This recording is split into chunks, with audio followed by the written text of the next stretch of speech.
സ്ത്രീവിരുദ്ധ പരാമർശത്തിൽ നടൻ കൊല്ലം തുളസിയുടെ മുൻകൂർ ജാമ്യാപേക്ഷ ഹൈക്കോടതി തള്ളി. കൊല്ലം തുളസി അന്വേഷണ ഉദ്യോഗസ്ഥന് മുമ്പിൽ ഹാജരാകണം, രാഷ്ട്രീയ പ്രസംഗം മാത്രമായി കാണാനാവില്ലെന്നും ഹൈക്കോടതി. വിവരങ്ങളുമായി സാലി മുഹമ്മദ് ചേരുന്നുണ്ട്. സാലി, കൊല്ലം തുളസിയുടെ മുൻകൂർ ജാമ്യാപേക്ഷ തള്ളിക്കൊണ്ട് ഹൈക്കോടതി വിലയിരുത്തിയ പ്രധാനപ്പെട്ട കാര്യങ്ങൾ, ഏറ്റവും പ്രധാനമായി സുപ്രീം കോടതി വിധിക്കെതിരായ പരാമർശങ്ങൾ തെറ്റായ സന്ദേശം നൽകുന്നു എന്ന പരാമർശമാണോ കോടതി നടത്തിയിരിക്കുന്നത്? മനു, കൊല്ലം തുളസി നടത്തിയ പരാമർശങ്ങൾ അംഗീകരിക്കാവുന്നതല്ല എന്നാണ് കോടതി അസന്നിഗ്ധമായി വ്യക്തമാക്കിയിരിക്കുന്നത്. സ്ത്രീ പ്രവേശനം അനുവദിച്ച സുപ്രീം കോടതി വിധിക്കെതിരാണത്. സുപ്രീം കോടതി വിധിക്കെതിരായ പരാമർശങ്ങൾ പൊതുജനങ്ങൾക്കിടയിൽ തെറ്റായ സന്ദേശം നൽകും എന്നും കോടതി പറഞ്ഞു. മാത്രമല്ല, നാട്ടിൽ കലാപമുണ്ടാക്കാനുള്ള ആഹ്വാനമാണ് ആ പ്രസംഗം എന്നാണ് ഹൈക്കോടതി വിധിന്യായത്തിൽ വിലയിരുത്തിയിരിക്കുന്നത്. അതുകൊണ്ട് തന്നെ കേവലം ഒരു രാഷ്ട്രീയ പ്രസംഗമായി മാത്രം ഇതിനെ കാണാനാവില്ല എന്നും കോടതി വ്യക്തമാക്കിയിട്ടുണ്ട്. പൊതുജനങ്ങൾക്ക് തെറ്റായ സന്ദേശം നൽകുന്നതാണ് പ്രസംഗത്തിന്റെ ഉള്ളടക്കം എന്നാണ് കോടതി പറഞ്ഞത്. ഒപ്പം തന്നെ ഈ കൊല്ലം തുളസി മുൻകൂർ ജാമ്യാപേക്ഷയോടൊപ്പം സമർപ്പിച്ചിരുന്ന ഒരു മാപ്പപേക്ഷയുണ്ട്, അതും കോടതി തള്ളിയിട്ടുണ്ട്. ഒപ്പം പോലീസിന് മുമ്പാകെ ഹാജരാകണം എന്നാണ് കോടതി ഇപ്പോൾ കൊല്ലം തുളസിയോട് നിർദ്ദേശിച്ചിരിക്കുന്നത്. കഴിഞ്ഞ ഒക്ടോബർ 12-ന് കൊല്ലം ചവറയിൽ വിശ്വാസ സംരക്ഷണത്തിന് എന്ന പേരിൽ നടത്തിയ ഒരു പരിപാടിയിലായിരുന്നു, അതായത് BJP സംസ്ഥാന അധ്യക്ഷൻ ശ്രീധരൻപിള്ള നടത്തിയ ജാഥയുണ്ട്, വിശ്വാസ സംരക്ഷണ ജാഥ. അതിന്റെ ചവറയിലെ സ്വീകരണ കേന്ദ്രത്തിലായിരുന്നു ഇയാളുടെ ഈ വിവാദ പ്രസംഗം. ശബരിമലയിൽ പോകുന്ന യുവതികളെ രണ്ടായി വലിച്ചു കീറണമെന്നും ഒരു ഭാഗം ദില്ലിക്കും ഒരു ഭാഗം മുഖ്യമന്ത്രി പിണറായി വിജയന്റെ മുറിയിലേക്കും എറിഞ്ഞു കൊടുക്കണം എന്നുമായിരുന്നു ആ പ്രസംഗത്തിന്റെ ഉള്ളടക്കം. സുപ്രീം കോടതി ദില്ലിയിലേക്ക് വലിച്ചെറിയണം, ഈ വിധിന്യായം പറഞ്ഞ 4 ചുംബന്മാർ അറിയട്ടെ കേരളത്തിന്റെ വികാരം എന്താണ്, ഇങ്ങനെ പോകുന്നു വിവാദമായ പ്രസംഗം. അത് പല അർത്ഥത്തിൽ വിവാദമായി. ഒന്ന്, ഏറ്റവും പ്രധാനപ്പെട്ടത് സുപ്രീം കോടതി വിധിക്കെതിരായിരുന്നു, അത് നീതിന്യായ സംവിധാനത്തെ ആകെ അവഹേളിക്കുന്നതായിരുന്നു. മറ്റൊന്ന് സ്ത്രീത്വത്തെ അപമാനിക്കുന്നതായിരുന്നു. മറ്റൊന്ന് മുഖ്യമന്ത്രി വ്യക്തിപരമായി അവഹേളിക്കുന്നതായിരുന്നു പ്രസംഗം. അങ്ങനെ എല്ലാ അർത്ഥത്തിലും അത് വിവാദമായി. DYFI ചവറ ബ്ലോക്ക് കമ്മിറ്റി പോലീസിൽ പരാതി നൽകി. ഇതിനെ തുടർന്ന് പോലീസ് മതസ്പർദ്ധ വളർത്തൽ, മതവികാരത്തെ വ്രണപ്പെടുത്തൽ, സ്ത്രീത്വത്തെ അപമാനിക്കൽ, സ്ത്രീകളെ പൊതുസ്ഥലത്ത് വെച്ച് അവഹേളിക്കൽ, അസഭ്യം പറയൽ തുടങ്ങിയ കുറ്റകൃത്യങ്ങൾക്ക് അനുസൃതമായ വകുപ്പുകൾ ചേർത്ത് കേസ് രജിസ്റ്റർ ചെയ്തു. ആദ്യം കൊല്ലം പ്രിൻസിപ്പൽ സെഷൻസ് കോടതിയെ മുൻകൂർ ജാമ്യാപേക്ഷയുമായി കൊല്ലം തുളസി സമീപിച്ചിരുന്നു. അത് തള്ളിയതിനെ തുടർന്നാണ് ഹൈക്കോടതി സമീപിച്ചത്. ഇപ്പോൾ അതിനേക്കാൾ കടുത്ത പരാമർശങ്ങളോടുകൂടി ഹൈക്കോടതിയും മുൻകൂർ ജാമ്യാപേക്ഷ തള്ളിയിരിക്കുകയാണ്. ഇനി പോലീസിന് മുമ്പാകെ കീഴടങ്ങുക മാത്രമാണ് കൊല്ലം തുളസിക്ക് മുന്നിലുള്ള പോംവഴി. ശരി, സാലി മുഹമ്മദാണ് വിവരങ്ങൾ നൽകിയത്. കൊല്ലം തുളസിയുടെ മുൻകൂർ ജാമ്യ ഹർജിയിൽ കോടതി തള്ളിയിരിക്കുന്നു. രൂക്ഷമായ വിമർശനമാണ് കൊല്ലം തുളസിക്കെതിരെ ഹൈക്കോടതി നടത്തിയിരിക്കുന്നത്. കൊല്ലം തുളസി അന്വേഷണ ഉദ്യോഗസ്ഥർക്ക് മുമ്പാകെ ഹാജരാകാനാണ് കോടതിയുടെ നിർദ്ദേശം. കൊല്ലം സ്വദേശി മഞ്ജു ശബരിമലയിൽ ദർശനം നടത്തിയതായി സ്പെഷ്യൽ ബ്രാഞ്ച് റിപ്പോർട്ട്. മഞ്ജു ദർശനം നടത്തിയതിന്റെ വാർത്ത പുറത്തുവിട്ടത് പീപ്പിൾ TV ആണ്. വിവരങ്ങളുമായി രാജ്കുമാർ ചേരുന്നുണ്ട്. രാജ്കുമാർ, മഞ്ജു ദർശനം നടത്തിയതിന്റെ വാർത്ത കഴിഞ്ഞ ദിവസം നമ്മൾ പുറത്തുവിട്ടിരുന്നു, ദൃശ്യങ്ങൾ സഹിതം. ഇപ്പോൾ ഔദ്യോഗികമായി സ്പെഷ്യൽ ബ്രാഞ്ച് സ്ഥിരീകരിച്ചിരിക്കുകയാണോ മഞ്ജു ശബരിമലയിൽ ദർശനം നടത്തിയ വിവരം? 7:15 ശ്രീകോവിലിന്റെ മുന്നിൽ മഞ്ജു നിൽക്കുന്നതിന്റെ CCTV ദൃശ്യങ്ങളാണ് ഇപ്പോൾ പോലീസ് പരിശോധനയിൽ ലഭിച്ചിട്ടുള്ളത്. ഇത് പോലീസ് ശേഖരിച്ചിട്ടുണ്ട്. ഇതുകൂടാതെ മറ്റ് ചില CCTV ക്യാമറകളിലും മഞ്ജു ശ്രീകോവിലിന് ചുറ്റും ഇറങ്ങി വരുന്നതിന്റെയും ശ്രീകോവിലേക്ക് വരുന്നതിന്റെയും ദൃശ്യങ്ങളും ഇതിന് പിൻബലമായി പോലീസിന് ഇപ്പോൾ ലഭ്യമായിട്ടുണ്ട്. സ്പെഷ്യൽ ബ്രാഞ്ച് ഇത് സ്ഥിരീകരിച്ചുകൊണ്ടാണ് ഇപ്പോൾ റിപ്പോർട്ട് സമർപ്പിച്ചിട്ടുള്ളത്. അതേസമയം പോലീസ് ഔദ്യോഗികമായി ഇതുവരെ ഇത് സ്ഥിരീകരണവുമായി രംഗത്ത് വന്നിട്ടില്ല. ദേവസ്വം ബോർഡോ അല്ലെങ്കിൽ ഏതെങ്കിലും ഒരു ഏജൻസിയോ ഇതുമായി ഒരു സ്ഥിരീകരണത്തിന് ഇതുവരെ തയ്യാറായിട്ടില്ല. പക്ഷേ സ്പെഷ്യൽ ബ്രാഞ്ച് ഇതിന്റെ വിലയിരുത്തി റിപ്പോർട്ട് സമർപ്പിച്ചിട്ടുണ്ട്. പീപ്പിൾ TV ഇന്ന് ആദ്യം ഇതിൽ മഞ്ജുവിന്റെ ശബ്ദരേഖയാണ് നമ്മൾ ഇത് ചവിട്ടി എന്നുള്ള അവകാശവാദത്തിന്റെ ശബ്ദരേഖയാണ് ആദ്യം എക്സ്ക്ലൂസീവായി പുറത്തുവിട്ടത്. പിന്നീട് 1 മണിക്കൂറിന് ശേഷം മഞ്ജുവിനെ സപ്പോർട്ട് ചെയ്ത നവോത്ഥാന കേരളം ശബരിമലയിലേക്ക് എന്ന ഫേസ്ബുക്ക് കൂട്ടായ്മ മഞ്ജുവിന്റെ വിവിധ ദൃശ്യങ്ങൾ ശബരിമലയിലേക്ക് നട ചവിട്ടുന്നതിന്റെയും ഉൾപ്പെടെ തിരുവണിക്കെട്ടുമായി ശ്രീകോവിലേക്ക് പോകുന്ന ദൃശ്യങ്ങളും മറ്റും ഫേസ്ബുക്കിലൂടെ പുറത്തുവിട്ടിരുന്നു. ഇനിയും വീണ്ടും കൂടുതൽ ദൃശ്യങ്ങൾ പുറത്തുവിടുമെന്ന് ഫേസ്ബുക്ക് കൂട്ടായ്മ തന്നെ അറിയിക്കുകയും ചെയ്തിരുന്നു. അത് മുഴുവനും ഇപ്പോൾ സ്ഥിരീകരിക്കുന്നതാണ് സ്പെഷ്യൽ ബ്രാഞ്ചിന്റെ റിപ്പോർട്ട്.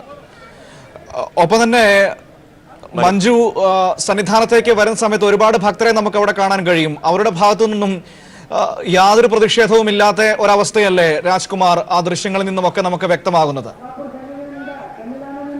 മഞ്ജു അതിന് ഇന്നലെ പ്രത്യേകം നന്ദി പറയുകയും ചെയ്തു.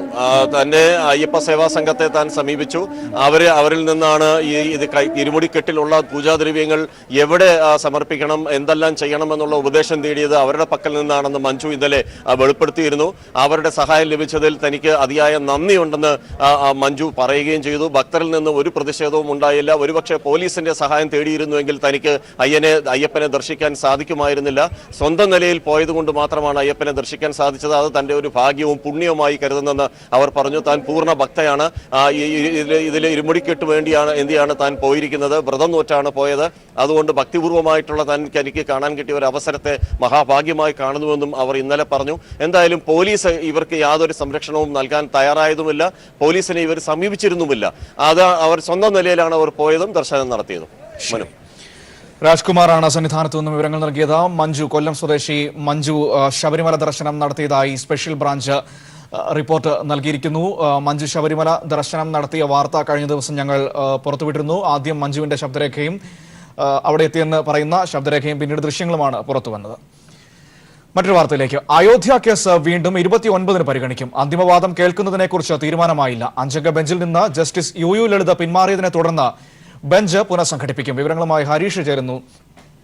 ഹരീഷ്, ഇന്ന് ഇതുമായി ബന്ധപ്പെട്ട അന്തിമവാദം കേൾക്കില്ല എന്ന് അറിയാമായിരുന്നുവെങ്കിൽ പോലും വളരെ പ്രധാനമായും ഇന്ത്യയുടെ രാഷ്ട്രീയ ലോകം ഒന്നടങ്കം ഉറ്റുനോക്കിയ ഒരു സംഭവമായിരുന്നു. ഭരണഘടനാ ബെഞ്ച് രൂപീകരിച്ചപ്പോൾ തന്നെ നമുക്ക് മനസ്സിലായി വെറും ഒരു തർക്ക വിഷയം എന്നതിനപ്പുറത്തേക്ക് സുപ്രീം കോടതി ആ കേസിന് നൽകുന്ന പ്രാധാന്യം.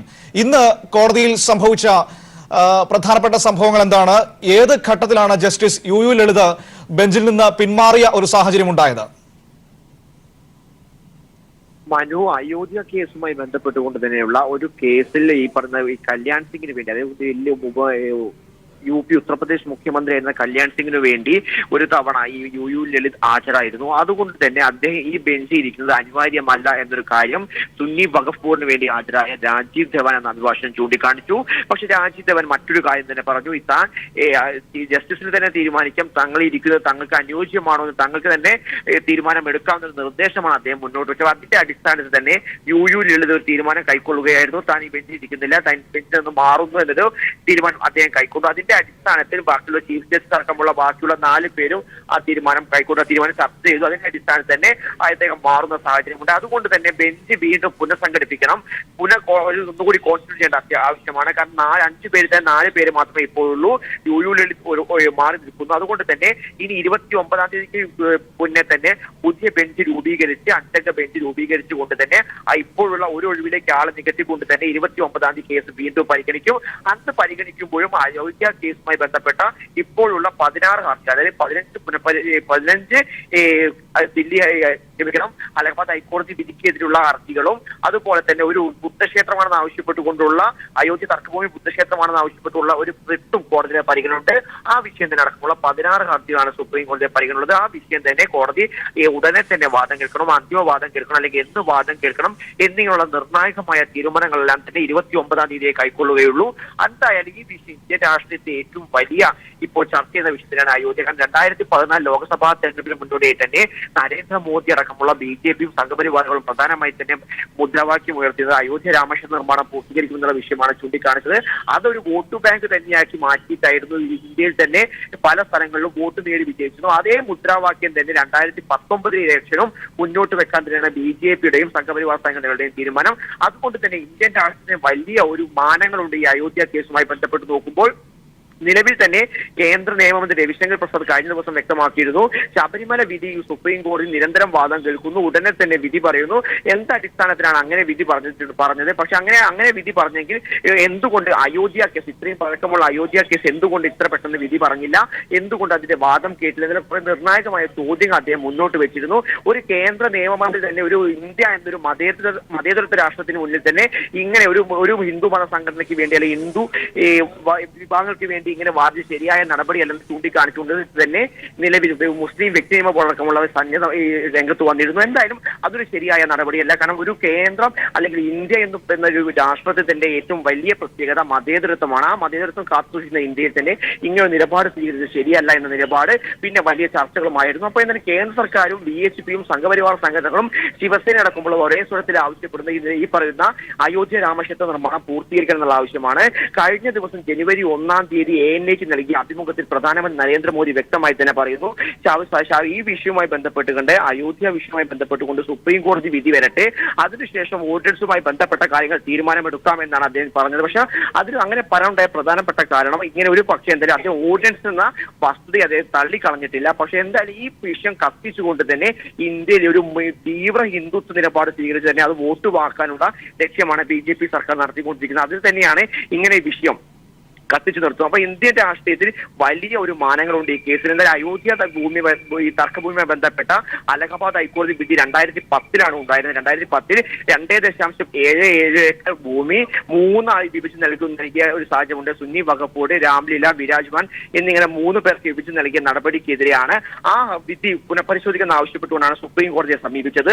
ആ ഹർജിയാണ് സുപ്രീം കോടതിയെ പരിഗണിക്കുന്നത്. അതോടൊപ്പം തന്നെ അങ്ങനെയുള്ള 15 ഹർജികളും അതോടൊപ്പം തന്നെ അയോധ്യ തർക്കഭൂമി ബുദ്ധക്ഷേത്രമായിരുന്നു എന്ന് ചൂണ്ടിക്കാണിച്ചുകൊണ്ടുള്ള ഒരു റിട്ടുമാണ് സുപ്രീം കോടതിയുടെ പരിഗണനയുള്ളത്. അതെല്ലാം തന്നെ സുപ്രീം കോടതി ഈ വരുന്ന 29-ാം തീയതി പരിഗണിക്കും. അത് തുടർന്ന് വാദം കേൾക്കണമോ അല്ലെങ്കിൽ കേസ് അന്തിമമായി എന്ന് വാദം കേൾക്കുക, എന്ന് ഈ നടപടിയുമായി മുന്നോട്ട് പോകണം എന്നുള്ള കാര്യങ്ങളെല്ലാം തന്നെ അന്നായിരിക്കും 29-നായിരിക്കും തീരുമാനിക്കുക. ഇന്ന് രാവിലെ 10:30 തന്നെ ചീഫ് ജസ്റ്റിസ് രഞ്ജൻ ഗൊഗോയ് വ്യക്തമായി തന്നെ ചൂണ്ടിക്കാണിച്ചു, അയോധ്യ തർക്കഭൂമിയുമായി ബന്ധപ്പെട്ട ഒരു വിഷയവും തന്നെ അതിന്റെ വാദം ഇന്ന് കേൾക്കുന്നില്ല, എന്ന് വാദം കേൾക്കണം എന്നുള്ള കാര്യങ്ങൾ തീരുമാനിക്കും എന്ന് പറഞ്ഞായിരുന്നു ബെഞ്ച് ഇന്ന് രാവിലെ ഇരുന്നത് തന്നെ. പക്ഷേ എന്താ UU ലളിതിന്റെ ഒരു വിഷയം, ജസ്റ്റിസിന്റെ ഒരു വിഷയം വന്നതിന്റെ അടിസ്ഥാനത്തിലാണ് കേസ് മാറ്റേണ്ട ഒരു സാഹചര്യം തന്നെ ഉണ്ടായിരിക്കുന്നത്. നിലവിൽ 50 പെട്ടികളാണ് ഈ വിഷയമായി അയോധ്യ തർക്കവുമായി ബന്ധപ്പെട്ട 50 പെട്ടി രേഖകൾ ഇപ്പോൾ സുപ്രീം കോടതിയുടെ രജിസ്ട്രിയുടെ കൈപ്പക്കലുണ്ട്. ആ തർക്കഭൂമി ആ വിഷയങ്ങളിൽ തന്നെ ആ രേഖകളെല്ലാം തന്നെ പരിശോധിക്കണം. ആ രേഖകൾ പരിശോധിക്കാൻ തന്നെ ഒരു തർജ്ജമക്കാരനെ നിയോഗിച്ചു എന്ന് സുപ്രീം കോടതി വ്യക്തമാക്കിയിട്ടുണ്ട്. അപ്പോൾ അങ്ങനെ 50 പെട്ടികളെല്ലാം തന്നെ പരിശോധിച്ച് ആ രേഖകളെല്ലാം തന്നെ പരിശോധിച്ച് എന്നാണ് സുപ്രീം കോടതി ഈ കടമ്പകൾ കടന്നിട്ട് വിധി പ്രസ്താവം നടത്തുക എന്നത് ഏറ്റവും വലിയ ചോദ്യം തന്നെ മുന്നോട്ട് നിൽക്കുന്നു. പക്ഷെ എന്തായാലും ഇത് ഈ അയോധ്യ വിഷയം സുപ്രീം കോടതി ബെഞ്ചിൽ എത്തിയതോടുകൂടി തന്നെ എന്തായാലും BJP ഈ വാക്യം വെച്ചുകൊണ്ട് BJP സുപ്രീം കോടതി എത്തി എന്നൊരു മുദ്രാവാക്യവുമായി തന്നെ ഇലക്ഷനെ നേരിടാൻ വേണ്ടി തയ്യാറെടുക്കുന്നു എന്നാണ് നമുക്ക് വ്യക്തമാവുന്നത്. ഈ 50 പെട്ടിയിലെ രേഖകളെല്ലാം തന്നെ തർജ്ജമ ചെയ്ത് അതിന്റെ കൂടെ കൂടുതൽ വിശദമായ പാഠങ്ങൾ പഠിച്ച് തന്നെ എപ്പോൾ ഈ ഇലക്ഷന് വേണ്ടി ഇനി ദിവസങ്ങൾ മാത്രമേ ഉള്ളൂ, കയ്യിൽ 2ാമത്തെ ദിവസങ്ങൾ മാത്രമുള്ളപ്പോൾ എന്തായാലും വിധി പ്രസ്താവം ഇനി ഒരു പക്ഷേ ഇലക്ഷന് മുന്നേ ഉണ്ടാവും, ഇലക്ഷൻ കഴിഞ്ഞിട്ടുണ്ടാവും എന്ന് നമുക്ക് പറയാൻ വേണ്ടി സാധിക്കുകയില്ല. പക്ഷെ എന്തായാലും ഈ 2019 തന്നെ അയോധ്യ തർക്കഭൂമിയുമായി ബന്ധപ്പെട്ട കേസിൽ വിധി പ്രസ്താവം ഉണ്ടാവും നമുക്ക് ഉറപ്പാണ്. കാരണം 2019 നവംബർ മാസത്തോടെ ചീഫ് ജസ്റ്റിസ് രഞ്ജൻ ഗൊഗോയ് അദ്ദേഹത്തിന്റെ ഔദ്യോഗിക പദവി അദ്ദേഹം വിടവാങ്ങുന്ന സമയമാണ്. അദ്ദേഹത്തിന്റെ കാലാവധി പൂർത്തിയാവുകയാണ്. അതുകൊണ്ട് തന്നെ 2019 നവംബറോട് കൂടി തന്നെ വിധി പ്രസ്താവം ഉണ്ടാവും. പക്ഷെ ഇനി തെരഞ്ഞെടുപ്പിന് മുന്നോടിയായി തന്നെ ഒരു വിധി പ്രഖ്യാപനം ഉണ്ടാവുമോ എന്നാണ് ഇന്ത്യൻ രാഷ്ട്രീയം ഉറ്റുനോക്കുന്നത്. മനു, ശരി, ഹരീഷാണ് വിവരങ്ങൾ നൽകിയത്. ഇടവേള. ബിഷപ്പ് ഫ്രാങ്കോയ്ക്കെതിരെ നിലപാടെടുത്ത സിസ്റ്റർ ലൂസി കളപ്പുരയ്ക്കലിനെതിരെ കത്തോലിക്ക സഭയുടെ രൂക്ഷ വിമർശനം. സഭയുടെ ഉടമസ്ഥതയിലുള്ള പത്രത്തിലെ മുഖപ്രസംഗത്തിലാണ് സിസ്റ്റർ ലൂസിയെ രൂക്ഷമായി വിമർശിച്ചിരിക്കുന്നത്. പൊതുസമൂഹത്തിന് മുന്നിൽ സിസ്റ്റർ സഭയെയും സഭാ നേതൃത്വത്തെയും അവഹേളിച്ചുവെന്ന് മുഖപ്രസംഗത്തിൽ പറയുന്നു. സഭയ്ക്കെതിരെ വാസ്തവവിരുദ്ധമായ കാര്യങ്ങൾ സിസ്റ്റർ ലൂസി പ്രചരിപ്പിക്കുന്നുവെന്നും പേരെടുത്ത് പറയാതെ മുഖപ്രസംഗത്തിൽ വിമർശിക്കുന്നുണ്ട്. മാനന്തവാടി രൂപത PRO നോബിൾ പാറക്കലാണ് സഭാ ഉടമസ്ഥതയിലുള്ള പത്രമായ ദീപികയിൽ സിസ്റ്റർ ലൂസിയെ വിമർശിച്ച് മുഖപ്രസംഗം എഴുതിയിരിക്കുന്നത്. പൊതുസമൂഹത്തിന് മുന്നിൽ കന്യാസ്ത്രീ സന്യാസത്തെ അപഹാസ്യമാക്കുമ്പോൾ യഥാർത്ഥ സത്യം പുറത്തറിയണം എന്ന് ചൂണ്ടിക്കാട്ടിയാണ് വിമർശനം തുടങ്ങുന്നത്. സഭാധികാരികളുടെ സമ്മതമില്ലാതെയാണ് ബിഷപ്പ് ഫ്രാങ്കോയ്ക്കെതിരായ സമരത്തിൽ കന്യാസ്ത്രീ പങ്കെടുക്കുകയും വാസ്തവവിരുദ്ധമായ കാര്യങ്ങൾ പ്രചരിപ്പിക്കുകയും ചെയ്തത്. സന്യാസ വസ്ത്രം മാറ്റി ചുരിദാർ ധരിച്ച് വികലമായ ആക്ഷേപം ഉന്നയിച്ച് സ്വന്തം ഫോട്ടോ സമൂഹ മാധ്യമങ്ങളിലൂടെ പ്രചരിപ്പിച്ചു. അനുവാദമില്ലാതെ കവിതകൾ പ്രസിദ്ധീകരിച്ചു. ഡ്രൈവിംഗ് ലൈസൻസ് എടുത്തതും വാഹനം വാങ്ങിയതും മേലധികാരികളുടെ അനുമതിയില്ലാതെയാണ്. 2017 മുതൽ ശമ്പളം സന്യാസ സഭയെ ഏൽപ്പിച്ചില്ല. ഇത്തരത്തിൽ നിരന്തരം അച്ചടക്കം ലംഘിച്ചതിനെ തുടർന്നാണ് കന്യാസ്ത്രീയോട് വിശദീകരണം ചോദിച്ചതെന്നും സത്യം മനസ്സിലാക്കാതെയാണ് മാധ്യമങ്ങളും പ്രവർത്തിക്കുന്നതെന്നും മുഖപ്രസംഗത്തിൽ പറയുന്നു. നേരിട്ട് ഹാജരായി വിശദീകരണം നൽകണമെന്ന് സിസ്റ്റർ ലൂസിയോട് സന്യാസ സഭ ആവശ്യപ്പെട്ടെങ്കിലും സിസ്റ്റർ ലൂസി അതിന് തയ്യാറായിട്ടില്ല. താൻ അച്ചടക്കം ലംഘിച്ചിട്ടില്ലെന്നും പല പുരോഹിതരുടെയും തെറ്റുമറയ്ക്കാനാണ് തന്നെ വിമർശിക്കുന്നതെന്നുമാണ് സിസ്റ്റർ ലൂസിയുടെ നിലപാട്. News bureau, Kochi. ദീപിക പത്രത്തിൽ തനിക്കെതിരെ വന്ന ലേഖനം വ്യക്തിഹത്യ ചെയ്യുന്ന തരത്തിലുള്ളതെന്ന് സിസ്റ്റർ ലൂസി. ലേഖനം അപലപനീയവും ഖേദകരവുമാണ്. ലേഖനത്തിനെതിരെ കേസ് നൽകാനുള്ള സാഹചര്യമുണ്ടെന്നും സിസ്റ്റർ ലൂസി പ്രതികരിച്ചു. എന്താണ് ഈ ദീപിക ലേഖനത്തോടുള്ള പ്രതികരണം? ദീപികയുടെ ലേഖനകർത്താവ് വളരെ മോശമായിട്ട് എന്നെ വ്യക്തിപരമായി ഹത്യ ചെയ്യുന്ന രീതിയിലാണ് എഴുതിയിരിക്കുന്നത്. അത് തികച്ചും അപലപനീയമാണ്, മാത്രമല്ല വളരെ ഖേദകരമാണെന്ന് ഞാൻ അറിയിക്കുകയാണ്. യഥാർത്ഥത്തിലുള്ള സന്യാസം ജീവിക്കുന്നവരുടെ മേൽ ഇത്തരത്തിലുള്ള കരിവാരി തേച്ചുകൊണ്ട് പാവപ്പെട്ട വിശ്വാസികളെ മുതലെടുക്കാം എന്നാണ് ഈ ലേഖനകർത്താവ് വിചാരിച്ചിരിക്കുന്നത്. അദ്ദേഹത്തിൻ്റെ ഈ ചിന്താരീതി തെറ്റാണ് എന്ന് തന്നെയാണ് എനിക്ക് പറയാനുള്ളത്. എനിക്ക് വേണമെങ്കിൽ എന്നെ ഇത്രമാത്രം മോശമായിട്ട് അവതരിപ്പിക്കുന്നതിന് ഇദ്ദേഹത്തിനെതിരെ കേസ് കൊടുക്കാനുള്ള സാഹചര്യം കൂടി നിലനിൽക്കുന്നുണ്ട്. പണിമുടക്കിനിടെ SBI ബാങ്ക് ആക്രമിച്ച സംഭവത്തിൽ 2 NGO യൂണിയൻ പ്രവർത്തകർ പോലീസ് പിടിയിൽ. സാങ്കേതിക വിദ്യാഭ്യാസ വകുപ്പിലെ അറ്റൻഡർ ഹരിലാൽ, ട്രഷറി ഡയറക്ടറേറ്റിലെ അസിസ്റ്റന്റ് അക്കൌണ്ടന്റ് അശോക് എന്നിവരെയാണ് കന്റോൺമെന്റ് പോലീസ് അറസ്റ്റ് ചെയ്തത്. പണിമുടക്കിനിടെ ഇന്നലെയാണ് ഇവർ അടങ്ങുന്ന 9 അംഗ സംഘം ബാങ്കിന് നേരെ ആക്രമണം നടത്തിയത്.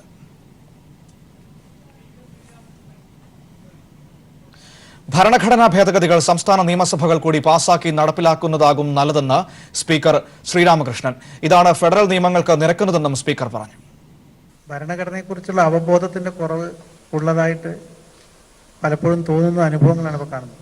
ഭരണഘടന വളരെ ക്രിസ്റ്റൽ ക്ലിയർ ആയിട്ട് കുറേ കാര്യങ്ങൾ പറഞ്ഞിട്ടുണ്ട്. ആ കാര്യങ്ങളൊക്കെ മനസ്സിലാക്കിക്കൊണ്ടാണോ സമകാലിക കാര്യങ്ങളെല്ലാം നടക്കുന്നുള്ള സംശയം. പുതിയ തലമുറയും പൊതുസമൂഹവും ഭരണഘടനയുടെ ഉള്ളടക്കത്തെക്കുറിച്ച് മനസ്സിലാക്കുക എന്നുള്ളത് നിർബന്ധമായിട്ടുള്ള കാര്യമാണ്.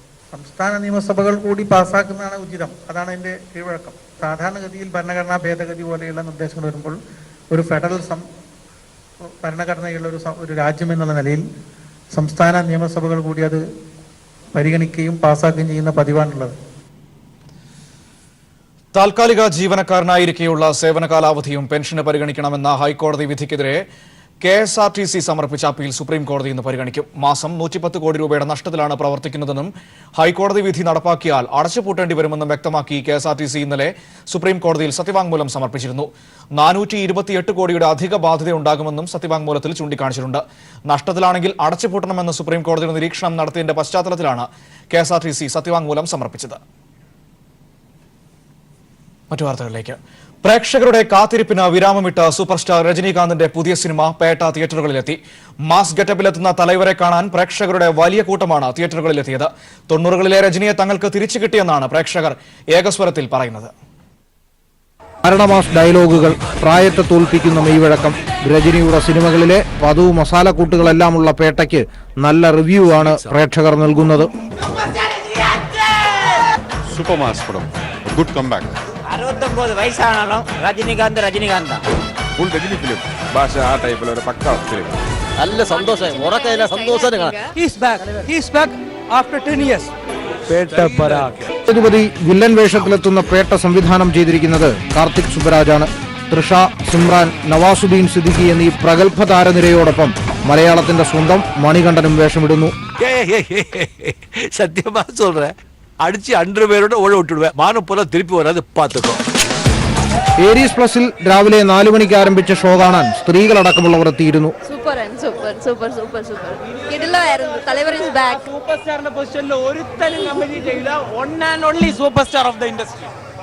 കാര്യമായ ചലനങ്ങൾ സൃഷ്ടിക്കാതെ കടന്നുപോയ സിനിമാനുഭവങ്ങളിൽ നിന്ന് പാഠം പഠിച്ച പുതിയ രജനിയുടെ തിരിച്ചുവരവെന്നാണ് പടം കണ്ടിറങ്ങിയ പ്രേക്ഷകർ ഒന്നടങ്കം പറയുന്നത്. പേട്ട സിനിമയ്ക്ക് പാലക്കാടും ലഭിച്ചത് വലിയ സ്വീകരണമാണ്.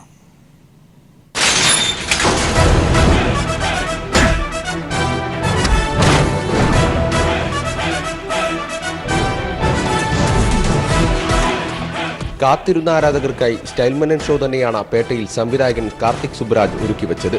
ത്രസിപ്പിക്കുന്ന ആക്ഷനും രജനീകാന്തിന്റെ മാസ് സ്റ്റൈലുമെല്ലാം ചേർന്ന ദൃശ്യവിരുന്നു.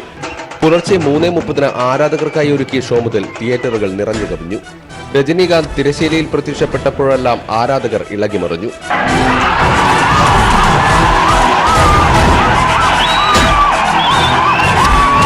മനോഹരമായ ഗാനങ്ങളും നൃത്തരംഗങ്ങളും ചിത്രത്തിന്റെ ഹൈലൈറ്റാണ്.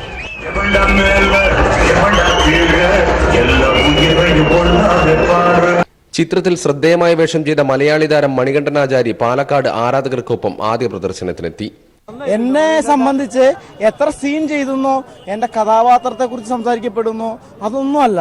ഞാൻ രജനീകാന്ത് എന്ന് പറയുന്ന അത്ഭുതത്തെ നേരിട്ട് കണ്ടു. നിറഞ്ഞ മനസ്സോടെയാണ് ആരാധകർ തിയേറ്റർ വിട്ടത്.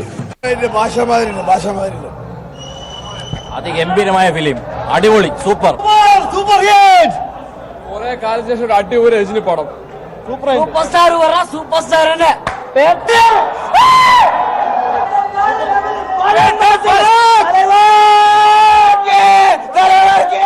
വിജയ് സേതുപതി, ശശികുമാർ, സിമ്രാൻ, തൃഷ തുടങ്ങിയ വലിയ താരനിര ചിത്രത്തിലുണ്ട്. വർഷങ്ങൾക്ക് മുൻപുള്ള രജനീകാന്തിനെ ഓർമ്മിപ്പിക്കുന്ന പേട്ട തിയേറ്ററുകളിൽ വലിയ നേട്ടമുണ്ടാക്കുമെന്നാണ് ആരാധകരുടെ പ്രതീക്ഷ. எவனுக்காவது பொண்டாட்டி குழந்தை குட்டின்னு சென்டிமெண்ட் கிண்டிமெண்ட் இருந்தா அப்படியே ஓடி போயிடு. News bureau, Palakkad. காட்ல இருக்க அவனை கொல்லாம விட மாட்டேன்.